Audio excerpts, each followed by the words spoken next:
Welcome to the Beginner Photography Podcast. Today we're going to learn about the one phone call that brought Vanessa Joy to tears and how a decision that she made based off that phone call changed the trajectory of her entire career.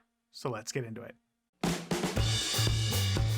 Welcome to the Beginner Photography Podcast, a weekly podcast for those who believe that moments matter most and that a beautiful photo is more than just a sum of its settings.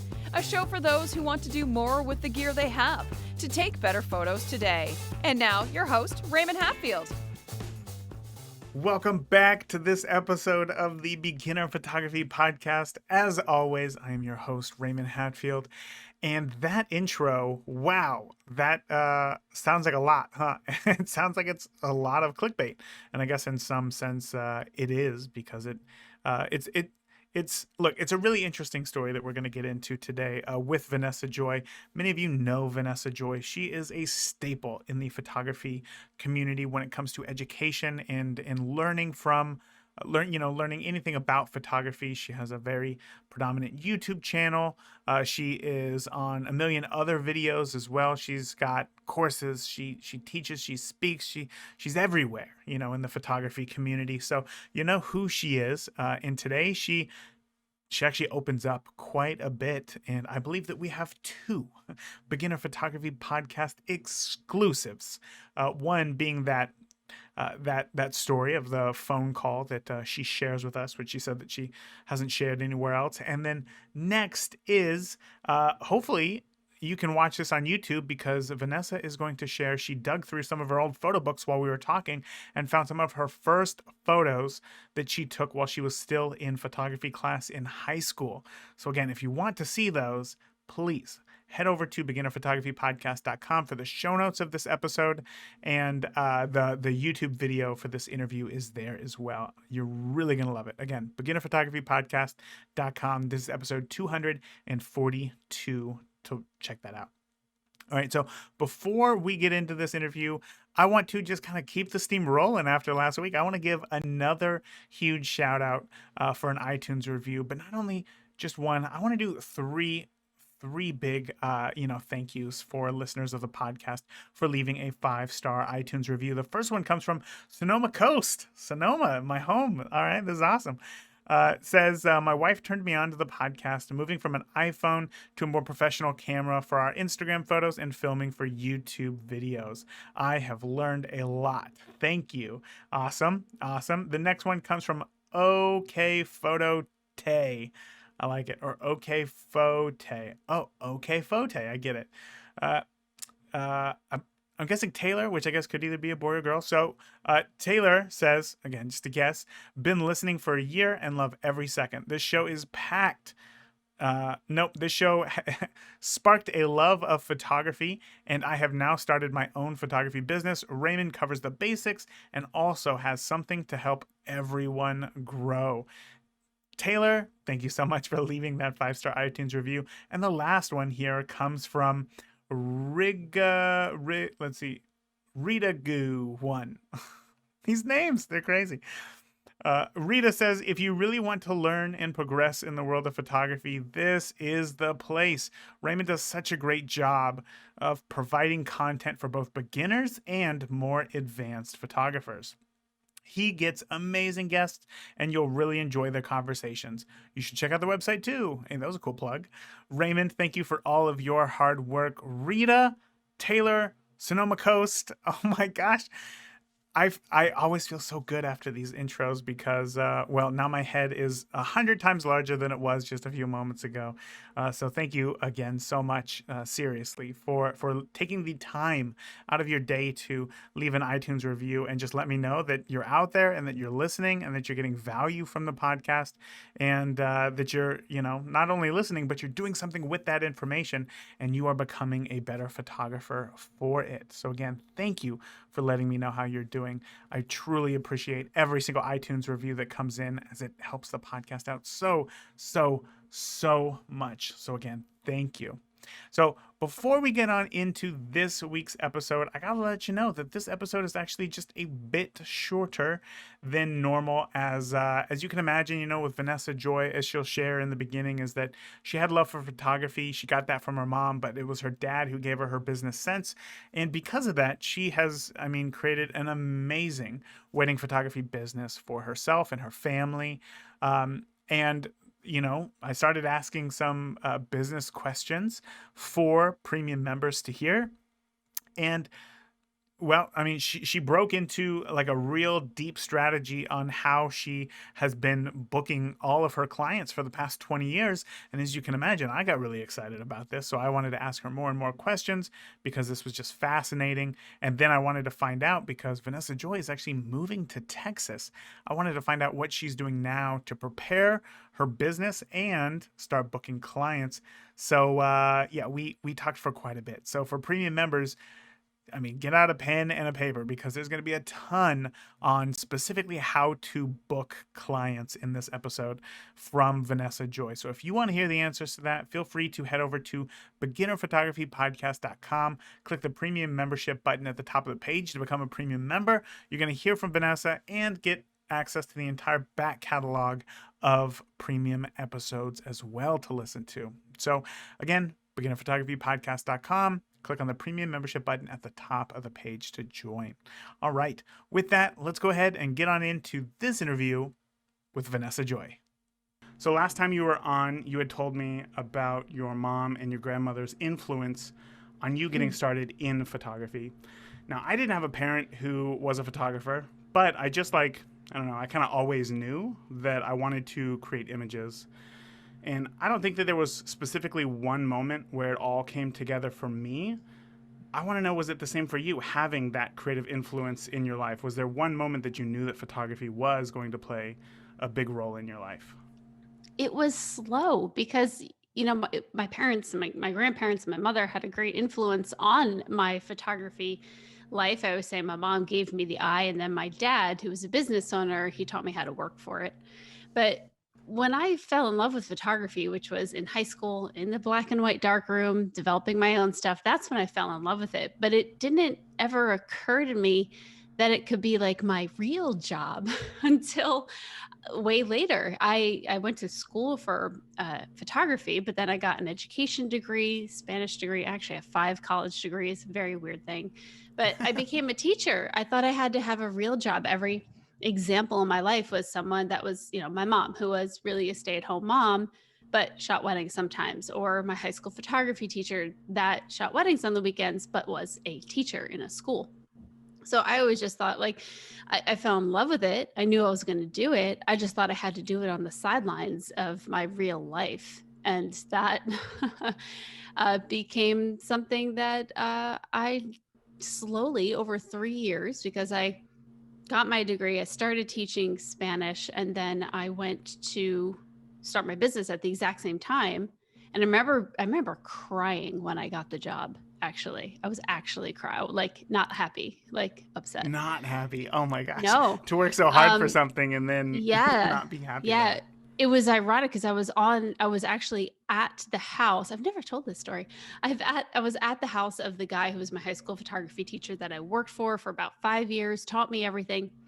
And as I was sitting there and I was talking to him about, starting my own business, or I don't remember what, it was some kind of serious conversation where it was about me teaching or about me starting my business at the same time. As we're sitting there talking about it, he gets a phone call, and it's the head of the foreign language department calling him for the recommendation on my work skills, calling my references. And I hear him start talking about me. I'm like, yeah, she's amazing. She's been great, and she'll be a great teacher, and blah, blah, blah. And I just start crying. And it was not like I'm happy hearing him say this. It was like, oh my God, I have to do this and have my dream not really be a total reality. I have to like go start real life now.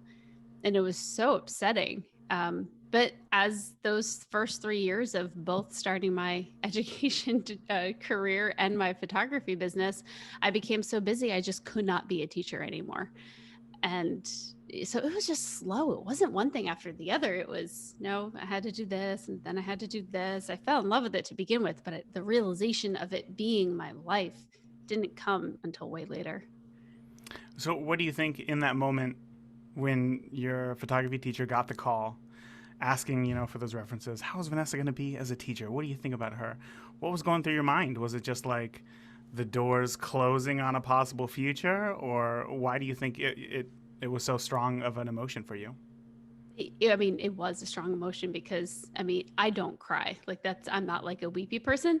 My husband, who I've been married to for 11 years, has seen me cry all of 3 times. Like, and one was while I was like giving birth. Like that's how That's a much it freebie. That one takes. doesn't count. Yeah. So for me, like it just felt like, I was closed in. I think the reality of having to do something that I was kind of about, and I had to be a grown up, I guess, was what I was thinking, because I didn't think that photography was being robbed from me. I knew I was going to do it on the side, but it was just that heavy reality of, okay, I guess I'm going to be a big girl now. And probably my subconscious just going, nope, this sucks. You're going to see how much this sucks. So it was innocence, that youth kind of being over, rather than, oh no, I can't be a photographer. Is that it? Was that urge to be a photographer you're saying wasn't super strong at that point? It was just kind of the youth being at its I end? think so. I Mm-hmm. think so. I think it was both at the same time, because I obviously couldn't devote as much time to photography as I wanted to when I had this 9 to 5 or 8 to 3 or whatever it was, Whatever something school. horrible where I Yeah. had to get up way too early. It's just not healthy for the brain to get up that early, I don't think. But So yeah, what do you it was think all it of it. is when it comes to the photography side? What do you think it is that makes you not feel that same way? Because arguably, when it comes to photography, this can be all consuming, and when you don't have that window of hours that you go in and punch the clock or whatever, you're home all day, you're thinking about this, it can be more of a jail cell, I suppose, than most people think. Why do you think the idea of that wasn't as, or isn't as scary for you? Well, because the cliche answer, of course, I love what I do. Yes. Don't love every single part of it, but those Sure. parts I delegate out a lot of the time. But then also it's, I'm my own boss. I probably have a little issue with authority. So I think having, me say what I'm going to do and have the control over what I'm going to do or not do is huge. I think that's very freeing as a photographer. And not a lot of photographers realize that. They think they have to take every job that comes along. And to an extent that you do, right? When you're trying to get your work out there, do more, you need to put food on your table. But you do reach a point somewhere along the lines where it's like, nope, I don't want to photograph families anymore because I really freaking hate doing it. Like Mm-hmm. I don't like these photos. I'm not posting them. And it sounds so snotty of me to say, considering I hire people to do my own family photos, but it's just not something that I really enjoy. I don't hate it. I won't say that. And I do it for friends, but that's because I enjoy my friends. Mm-hmm. But complete strangers, not so much. So I love your kids, but right. Oh my gosh, I feel the same way. Like I will gladly go hang out, with my neighbors, my friends, and like their kids, and we'll play. But the Mhm. second that like I have to photograph them in some sort of a capacity, it's just like this is the worst. I It don't is the enjoy worst. this at all. Yeah, I will gladly pay somebody who truly enjoys what they do to do Mhm. that for me, and recommend others to do that as well. Uh, so you had said that your high school photography teacher was also a wedding photographer, did that on weekends. And then did you just say there that your mom did as well occasionally shoot weddings? She did. Yeah, she Mm-hmm. shot weddings and portraits. That was her thing. I don't recall her shooting weddings too much with me growing up. I think I was too young. Her last wedding was probably when I was around 10 years old, maybe Mm. around that area. And then she just did portraits. The weddings just got to be too much for her.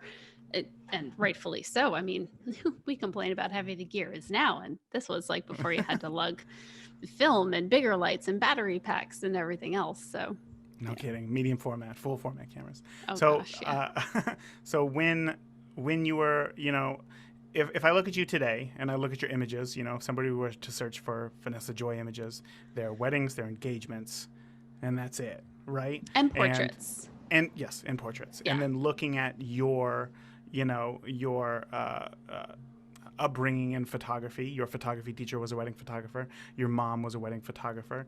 Was it kind of seems that like, oh well, that's a natural fit. But for a lot of people, it's kind of the opposite. It's like, oh, I enjoy photographing little everyday things, and then it morphs into how can I make money with this?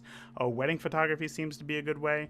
Has your photography ever been of personal work, or has it always just been, I'm going to start with wedding photography and go from there? It was only personal work when I was learning photography, because Lord knows I should not have been photographing weddings at that point. So in high school and like the first year of college, it was personal work.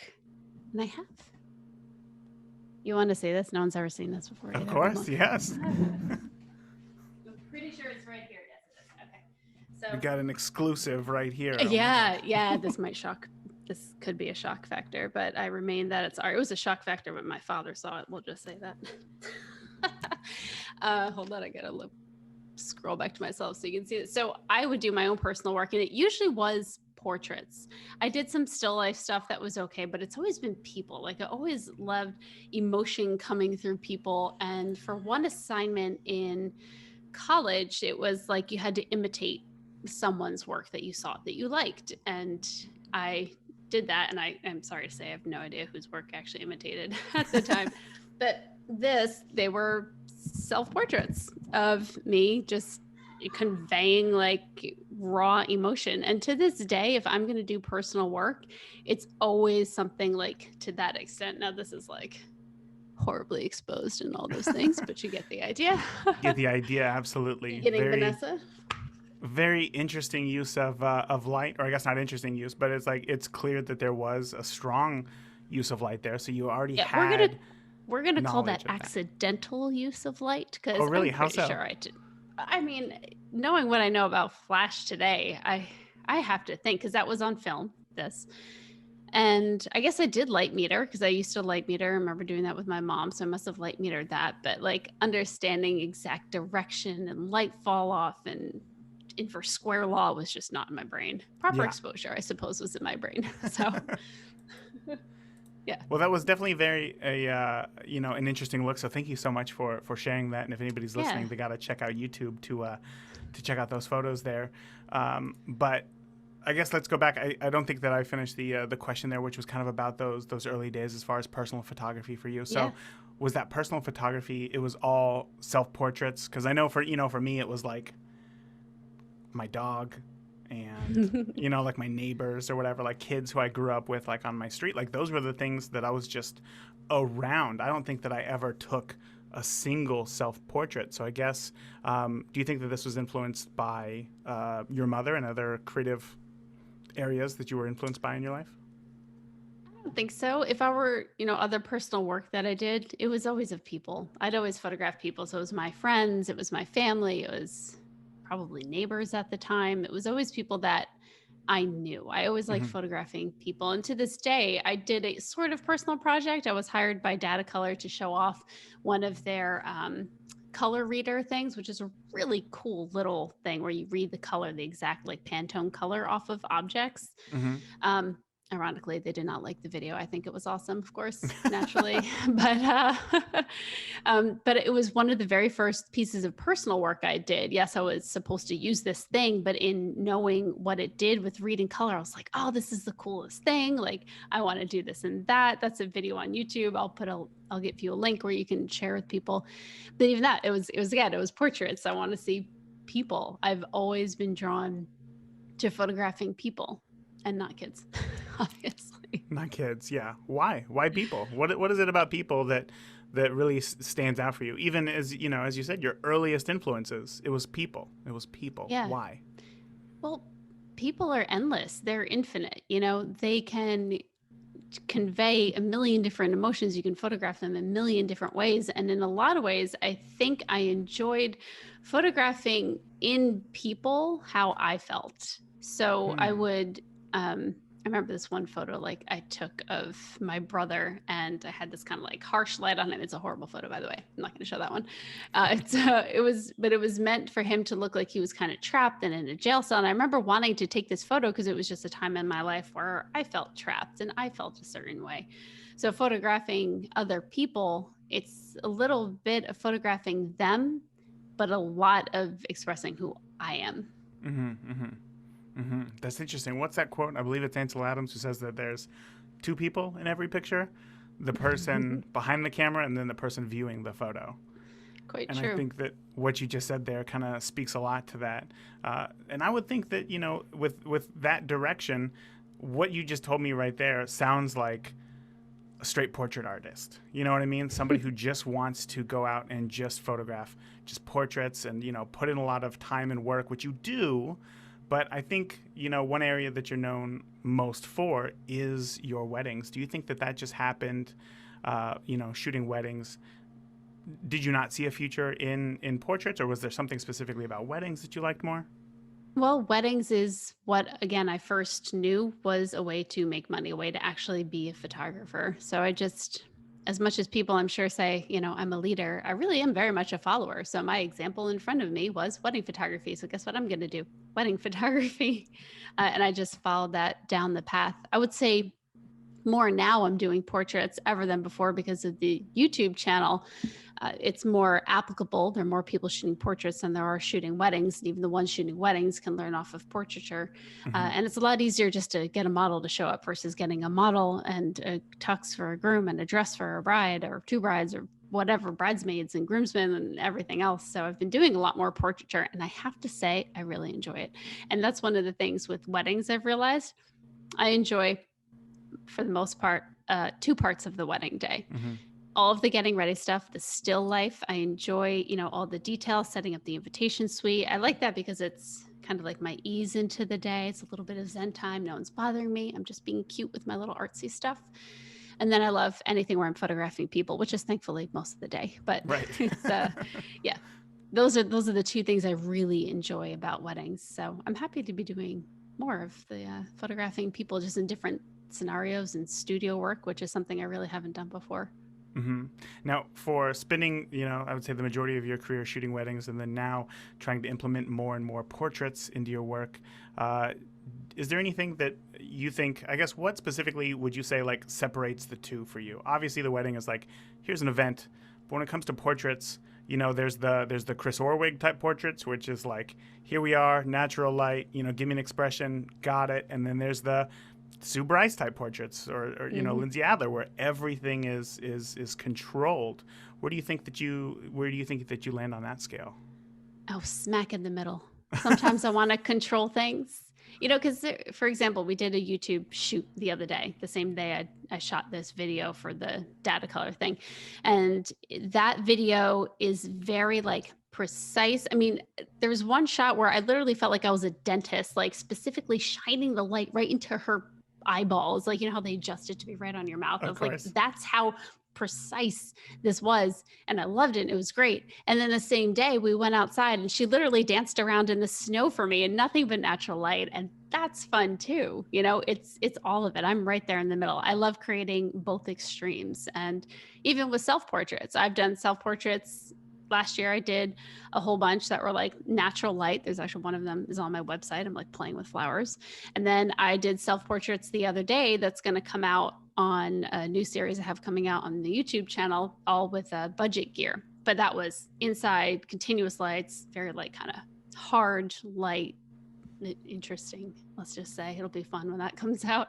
But I love all of it. I don't have a lean. I appreciate all of it, from the light and airy to the dark and moody. Oh man, I think that a lot of listeners are going to kind of love that take on it, because so often we're told to like fit into a box, like figure it all out and then just like go deep on your one thing. And to see you, saying I love it all and I'm going to do it all is, I think, going to be really refreshing for people to hear. Can't we have emotions too? Yeah, no, absolutely. Absolutely. And, I think I don't know, maybe tell me if I'm wrong here, but I think that like that information like really applies towards probably the business side, just because it's so hard for new photographers to make a name for themselves when you just kind of do everything, because Right. you don't And stand out. I will say, because when it comes to branding and when it comes to when you're a beginner photographer, you need to, it's kind of like an arch. When you're in the beginning, you're trying everything and your work is all the frick all over the place and it's really scary. I just recently stumbled across my old work. That was unpleasant, let me just say. But then you kind of hone it in. Well, I guess it's like here. And then we kind of hone it in and we're like getting it and we create this brand and this look that we're known for. And that is super important, absolutely necessary. But then in the middle of that, because you've learned to create your brand, you master that, right? You master that look. And then once you've mastered it, you get bored out of your minds and you want to start doing other things. And at that point, you have control of your craft more than you did in the beginning to explore other things correctly and not in like a haphazard way.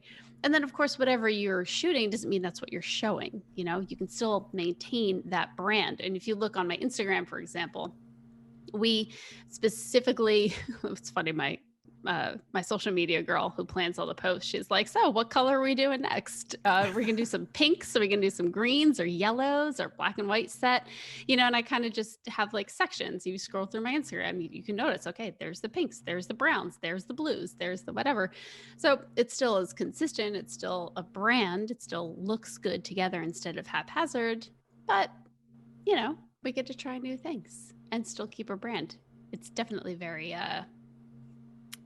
tiresome, though, trying to make it all work together, because you do need to make it work together. You know, I don't think I've ever heard it explained like that in such a cohesive way of kind of that arc of the growth of photography. And I want to say thank you for that. That was fantastic. You know, I mean, these are things that like you're like, yeah, you know, like that's just kind of where your head goes. But for you to lay it out so clearly like that is very helpful. Not only for me, but I'm sure the listeners will as well. Especially for, you know, coming from the experience that you have, like you've lived that arc right there, you know, and being able to speak to it just makes it a whole lot more powerful, which is what I'm super excited to ask you next, which is that recently I saw you post on Facebook that you are packing everything up after 20 years in New Jersey and New York, and you're moving to Texas, which sounds absolutely so scary, terrifying to me, and obviously it's terrifying to you, which we're of course going to talk about the business side here in a moment. But I also saw a video of, I believe it was a video of a videographer. I don't know why that word was so hard for me to find right there, who posted a stylized shoot that you did as well down in Texas. And I guess so before we talk about the actual move and the transition and, you know, how crazy this business side is going to go, was there anything different physically or the way that you captured shooting in Texas? So I guess geographically rather than being in New York and New Jersey? Yes, absolutely. So when, you know, we wanted to make the move, I knew there would be a lot of shifts, but photographically would be one. In Texas, because it is nice, like all the time, there is harsh light, I will say, obviously, because the heat and sun and everything else. But from what I know, my little bit of experience is most photographers are not into the off-camera flash thing as much. A lot of their receptions are outside and everything. So most of the photographers there, from what I've been told and from what I've seen, are not quite into the off-camera flash. So that does two things. One, that's going to set me apart. So I'm specifically going to shoot off-camera flash shots that are probably not typical of different areas. And that also tells me that that's what couples there are trained to see and to like, right? So I did a little bit of both. I shot mostly natural light, even in some places where I think flash would have helped or would have added to it, but I think would have been a little bit of a disconnect and not as cohesive with the style that I've seen in those areas. But then I also made it a point to shoot with off-camera light in a few more difficult areas that people probably would not have shot with off-camera light, because it wasn't totally necessary, but if you did it, it really made the photo. That's really interesting. I hadn't even thought about it as far as like from a population standpoint, I guess, as far as what it is that they're looking for. So I guess the question that I have, which is probably just playing devil's advocate is why would you change your style based on, your customers? Shouldn't they want to come to you for who you are and not being like every other photographer?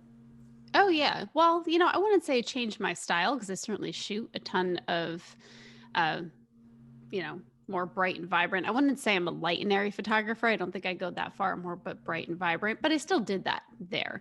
I just chose not to go like too far off the beaten path, but enough where certain points would like wow people. Like, oh my gosh, I've seen a million photos shot at that one place, but this one looks different for some reason, Mm-hmm. So it's a little bit of both. I want to keep my style and show the style that I know I take that's going to be appealing to a lot of people, give like a sense of comfort. But at the same time, I also want those wow images that like, whoa, I'm not getting those anywhere else. So, because what happens in the minds of consumers too, like they're looking through your feeds, they're looking through your website, looking through all that stuff. And if they only see all of the, wow, off camera light photos, one, your whole wedding day doesn't look like that. Let's just be Right. honest. But two, in their head, they're like, oh, that's that style. So they probably don't know how to do that other style. So if I can show both, then I think that's a key winning feature. But of course, I'm saying all this having only shot one style shoot there. So let's just see how this goes. No, I mean, on paper it makes total sense. That whole making sure that it's comfortable for the consumer to view and to kind of picture themselves in that as other photos that they've seen in Texas and kind of marry those two thoughts together. It makes perfect sense. It makes sense. Earlier last year, right after imaging, actually, I interviewed photographer Chris Duncan, who was talking about, he lives in Texas, Lubbock, Texas, and he was saying that, Texas is very big sky country, and when you look at many other Texas photographers, it includes lots of sky. And he's like, the sky is very boring. There's nothing there. I don't like it at all. So he said that one thing that he does is that he tries to frame out as much sky as possible, get high, kind of shoot down type of thing. Is there anything, I guess, for you that's different about Texas compared to New York and New Jersey as far as maybe the local scenery or anything like that you can see yourself possibly shooting more of or less of compared to what you're doing now? Oh yeah, like I want to see that big sky because here all Yeah. I see are like trees and there's some buildings and like I can't see the sky. I want to see the sky. I love that. I always say there's so few spots in New Jersey, and I have sought them out, man, where the sky meets the ground versus like Yeah. having stuff like it's ground tree line sky, which to me is Sure. just irritating. So I like that. I want to see more of that, but it's it's going to be a marriage between what's there and what I'm used to and how I typically shoot. I think in general, when I shoot, I always look to get it all. So I'm going to want big sky, but then I'm going to want close up. I tend to lean towards close up, I think, because I feel like that shows more emotion versus it being about which gazebo you stood next to that time. So, Or that so oak tree for 3 hours. Right, exactly. That's not to say I don't want to shoot that. I do, because that's going to be the photo that is a whole spread across the album or printed out large. So I need all those things. But I could see that. And I like that he finds a way to be a little bit different because you have to, especially to consumers. They aren't photographers. And while I think the population at large is getting a little bit more educated on visual arts and mediums because of all the social media, they still don't see things the way that photographers do. So if I have a light and airy picture next to the next light and airy photographer, they're going to see no difference whatsoever. But something like he did where, okay, everyone has all these sky pictures with little people, in them, they're like little dots in there, which is cool. But then you've got a totally different angle. That's something they'll see. And that's kind of how I feel about the flash, things that just set you apart, that are different, that'll make you look, but not like make you like back off and think that the photographer can't accomplish the other things too. Sure. Perfect. So now let's move on to the business side of things, because as I can imagine, this is not going to be very easy for you. And while photography is kind of photography, it's going to work, in New Jersey as it is going to work in Texas. Business is it's trickier. So what is it that you're doing now to start drumming up inquiries and bookings so that when you arrive, you can hit the ground running? You are listening to the free version of the Beginner Photography Podcast, where each week you learn how world-class photographers see and capture the world around them. If you want to hear the extended interview with their best business tips to learn how to make money with your camera, then become a premium member today by heading over to beginnerphotographypodcast.com and click the premium membership button to join now. Again, I know that I said it before, but I truly can't believe how easy you broke that down in terms of, like I said, I was going in with it like for the kill. I was like, I want numbers. I want you to do this. Like, give me this. I want that info. Like, what sorts of ads are you doing? And you just broke it down. You're like, no. Like, we're going to do this easy. We're going to do it the right way. And I think that, following that intuition that you have, which has obviously worked for you for so long, is going to just kill it in Texas. So I'm really excited for you to, go down there and see that success.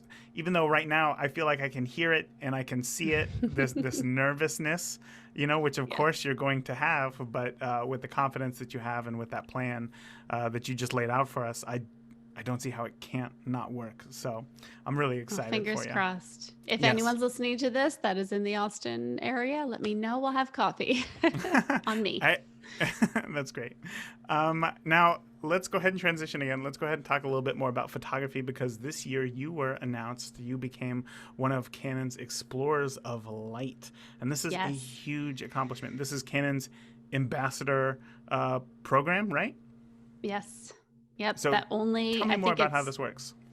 It's either 3 or 5 wedding photographers have this title. It's not like they give it out like candy. There are more for other forms of photography, other genres, but out of wedding photographers, I want to say there's only 3, but there could be 5.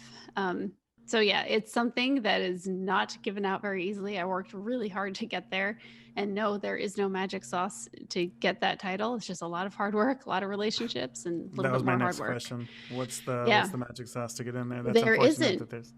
Yeah, there really isn't. It's everything, and it's a relationship with the companies, so they're going to choose people that fit the mold based on what they need at the time. I think when I became an Explorer of Light, it was, they liked my marketing edge. I'm sure, hopefully, they liked other things. I checked a couple more boxes for them, but I think they were looking for people more with that kind of marketing and social media. And I know that because as an Explorer of Light, I created their very first Instagram reel and got a couple more coming out. Yeah, so really fun. When they had, let's just say, Joe Busink or Dennis Reggie, which are some of the Canon Explorers of Light, like in their legacy program, they were looking for probably more high profile photographers, being that Dennis Reggie shot like one of the Kennedy weddings and Joe Busink shot like Christina Aguilera and J-Lo's one of all of their weddings. And so that was probably what the mold was then. And Lord knows what the mold is now. There's just no straight path there, but it was very exciting. The sad part was it's like January, right? That's when they announced that. It's like, I finally got all my dreams come true. We line up all of this stuff I'm going to do, places I'm going to go as a Canon Explorer of Light, the conferences, and then all done, all downhill. It's like, awesome. So that was going to be my best year ever. But I think everyone says that, like 2020 was going to be the best year ever. And then now it's not. Of course. Yeah. It became universally known as one of the worst. So I guess, tell me a little bit more about this program, as far as you have to prove, obviously, technical abilities as far as your understanding of photography. I guess what else makes the Explorers of Light stand out? I guess I don't know where else I was going with that question. What makes being an Explorer of Light or your work? What do you think it is about your work that made you hold on? What was it about your work that you think made? What is the question that I'm trying to come up with here? Yeah. What is it about my work or who I am that made them pick me over other people? Or from a technical standpoint? Yeah, I know that you mentioned the social media there for a little bit, but what do you think? No, I'm sorry. And now we've had like 9 questions here. This is the worst. I apologize. What do you want to know? Oh my gosh, this is gonna go down as one of the worst questions in beginner photography podcast history. Here, sorry about that. No, I guess what is it about your work that you continue to strive for that you think made you a shoe-in for this opportunity? I think it's a couple of things. I think it's my work being solid, but also continually growing. And I also think, just based on the projects I've had given to me by Canon, it has to do with the versatility of what I can do. So, for example, I got commissioned when the R6 came out. I had it for a couple of months and I made their official commercial for the R6. But then on the sidelines, it wasn't that. I was just like, hey, I'm Vanessa Joy. I'm a photographer, and here's what I can do with the R6. That's not what I did. I showed how vloggers can use it, and makeup artists, and travel photographers, and DJs. And I have a way of finding the other uses and like the more consumer based uses for cameras so that they become more than just pro photographer use. Because as much as pro photographers are awesome, we are like that big in the scheme of consumers that any company needs to sell to. They need to sell to a bigger consumer base. And I think they enjoy that because the next thing they did was they had me do videos for the M50 Mark II. And that is definitely more of a consumer beginner photographer camera. I freaking love that camera, by the way. I just shot an entire day using nothing but that camera. It was awesome. I can't wait for those videos to come out. But that was the next thing. And then with that, I'm showing, how to use it as a webcam. I'm showing how to use it, with you're photographing your kids. So I think, well, they want to see great work and it improving and solid work. I think it also has to do with their marketing objectives. Where can we plop this Canon Explorer of Light to really show what this camera can do? And not even like in a, I'm a mom, so I'm going to show off what it can do with the kids. Not like that, but more like they made this thing and they don't even really know what consumers are going to think about it and what it can do until they give it to us. And they're like, what do you guys think of this? So us having more of a multifaceted mindset of ways that you use cameras and who uses cameras and what methods, and is it photo, is it video? I think all of that is really valuable to them. Yeah, well, of course. And, like you said, I think that you're a great person to be able to do that, is you're able to find those little nuances that make it unique for somebody versus somebody else, which is great. Now, if somebody was interested in becoming a Canon Explorer of Light, right? They're looking off into the future and they're like, man, getting a designation like that would be fantastic, but they just got their first camera. What aspect of photography do you think that they should probably focus on long term or most right now? Well, that's hard to say. I'm not going to say any specific genre makes a difference because they've got some really cool genres of photographers in the EOL program. They've got Terrell Lloyd, who's the official photographer for the 49ers. I'm going to be bad at everyone's names, but they recently just got this guy who's awesome. He's like a skateboarder BMX photographer that's really well known. A ton of different types of photographers. So the genre, I don't think makes too much of a difference. If you're really niche, they might not find it useful because you're in that itty bitty little market that you're speaking to. But I think you have to do like all the things because it's a constant moving target. So Canon needs you to be a good photographer, but you really also kind of need to be a good public speaker because that's where they're going to utilize you in a lot of different ways. And you also need to be pretty good about marketing. And for Canon, I know they're really big on brand loyalty. They don't want it in a way where it's like, oh, we're the best. No, they just want people that love Canon to represent Canon. So that's part of it too. Granted, if you're just starting out, you might not be able to afford everything Canon, but that's okay. You grow. Yeah, it takes time, right? It takes time. So I know that now I just looked at the clock here. Now we've gone over our allotted time here, which I apologize. I should have been paying closer attention. Before I let you go, is there anything that maybe I didn't ask you today that you want to make sure that, photographers just getting started in photography who are maybe unsure of where this road is going to take them, is there anything that you want to make sure that they know and fully understand about photography? Wow. Well, one, The gear doesn't matter. You can be a great photographer even if you can't afford expensive gear. As gear gets more expensive, it's good. There's a reason it's more expensive, but don't be disheartened if you're starting at a lower place. That's why I'm creating this whole YouTube series all about budget photography gear and putting it in pro photographers' hands and still making great imagery. So there's that. But just keep going at it. It has to be something that you love the climb for. You can't just be, oh, photography's great, I'm gonna take pictures, and then in 6 months when it's not providing a living for you, you're like, screw this. You have to love the climb for the sake of the climb, not for the sake of becoming a pro photographer, becoming successful, or quitting your day job. And that's all amazing things. Yes, that's great. But after you've quit your day job, the hard work is still there and you still got to do the same hard work. In fact, it actually gets a little bit harder. And then when you're this level of success, you're, 6-figure photographer, that's great. Now you got to keep it up. So those little successes should never be the reason why you're working. You have to love it for the work itself, because that's the thing that's your daily life, not the success. As always, Vanessa Joy does not leave you disappointed.